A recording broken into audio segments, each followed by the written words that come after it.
The Ghost in Love. On the 15th day of the first moon, in the second year of the period of renewed principles, the streets of the town of the Eastern Lake were thronged with people who were strolling about. At the setting of the sun, every shop was brightly lit up. Processions of people moved hither and thither. Strings of boys were carrying lanterns of every form and color.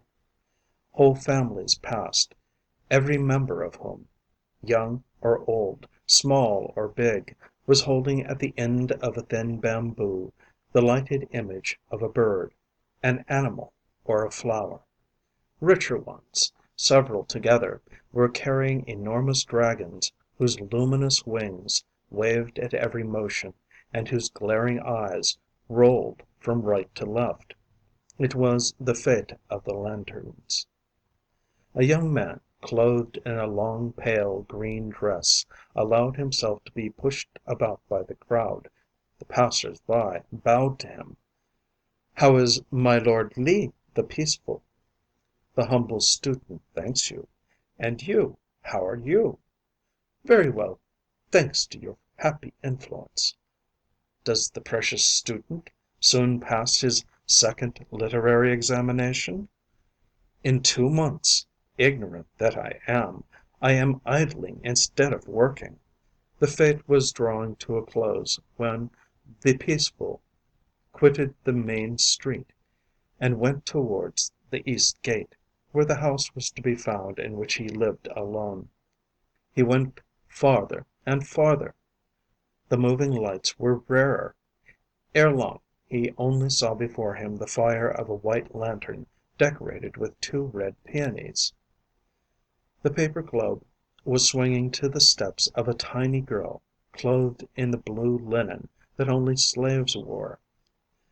The light, behind, showed the elegant silhouette of another woman, this one covered with a long jacket made in a rich pink silk edged with purple. As the student drew nearer, the belated walker turned round, showing an oval face and big long eyes, wherein shone a bright speck, cruel and mysterious.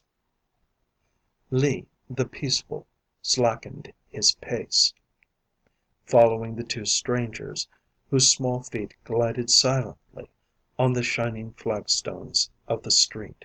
He was asking himself how he could begin a conversation, when the mistress turned round again, softly smiled, and in a low, rich voice said to him: "Is it not strange that in the advancing night we are following the same road?" "I owe it to the favor of heaven," he at once replied, "for I am returning to the east gate. Otherwise I should never have dared to follow you." The conversation, once begun, continued as they walked side by side. The student learned that the pretty walker was called Double Peony, that she was the daughter of Judge Hsu, that she lived out of the city in a garden planted with big trees, on the road to the lake. On arriving at his house, the Peaceful insisted that his new friend should enter and take a cup of tea. She hesitated. Then the 2 young people pushed the door, crossed the small yard bordered right and left with walls covered with tiles, and disappeared in the house. The servant remained under the portal.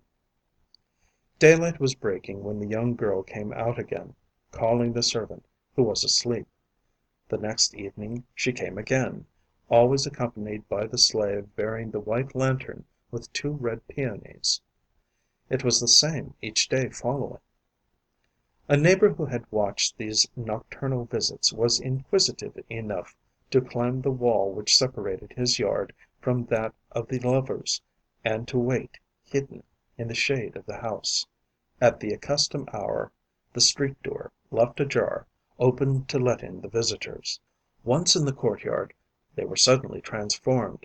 Their eyes became flaming and red, their faces grew pale, their teeth seemed to lengthen, an icy mist escaped from their lips. The neighbor did not see any more. Terrified, he let himself slide to the ground and ran to his inner room. The next morning he went to the student and told him what he had seen. The lover was paralyzed with fear. In order to reassure himself, he resolved to find out everything he could about his mistress. He at once went outside the ramparts, on the road to the lake, hoping to find the house of Judge Hsu. But at the place he had been told of, there was no habitation. On the left, a fallow plain, sown with tombs, went up to the hills. On the right, cultivated fields extended as far as the lake. However, a small temple was hidden there under big trees. The student had given up all hope. He entered, notwithstanding, into the sacred enclosure, knowing that travelers stayed there sometimes for several weeks. In the first yard a bonze was passing in his red dress and shaven head. He stopped him. "Do you know Judge Hsu? He has a daughter."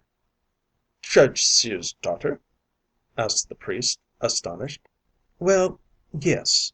But wait, I will show her to you." The peaceful felt his heart overflowing with joy. His beloved was living. He was going to see her by the light of day. He quickly followed his companion.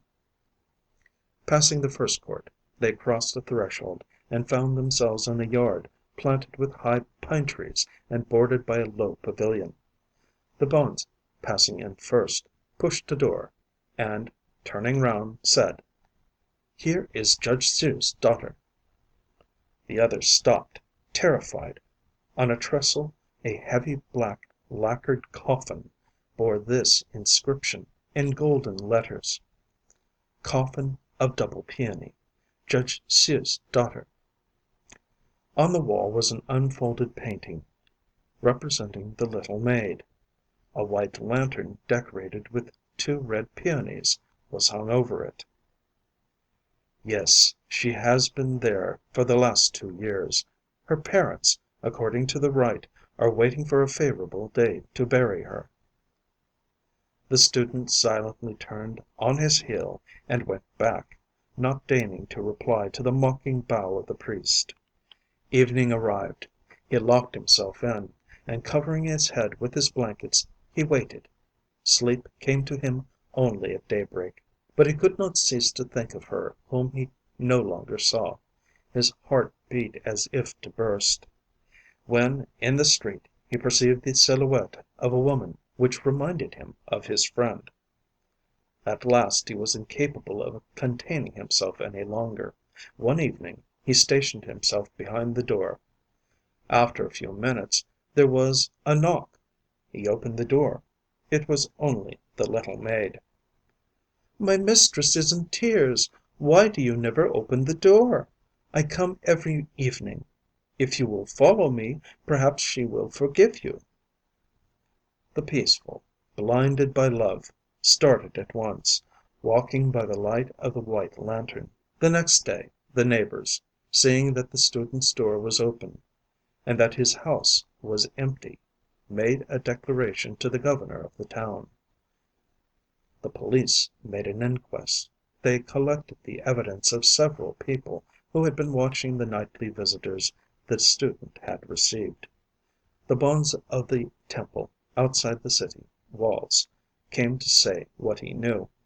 The chief of the police went to the road leading to the lake. He crossed the threshold of the little edifice, passed the first yard, and at last opened the door of the pavilion. Everything was in order, but under the lid of the heavy coffin one could see the corner of the long green dress of the student. In order to do away with evil influences, there was a solemn funeral. Ever since this time, on light, clear nights, the passers-by often meet the two lovers entwined together, slowly walking on the road which leads to the lake. End of The Ghost in Love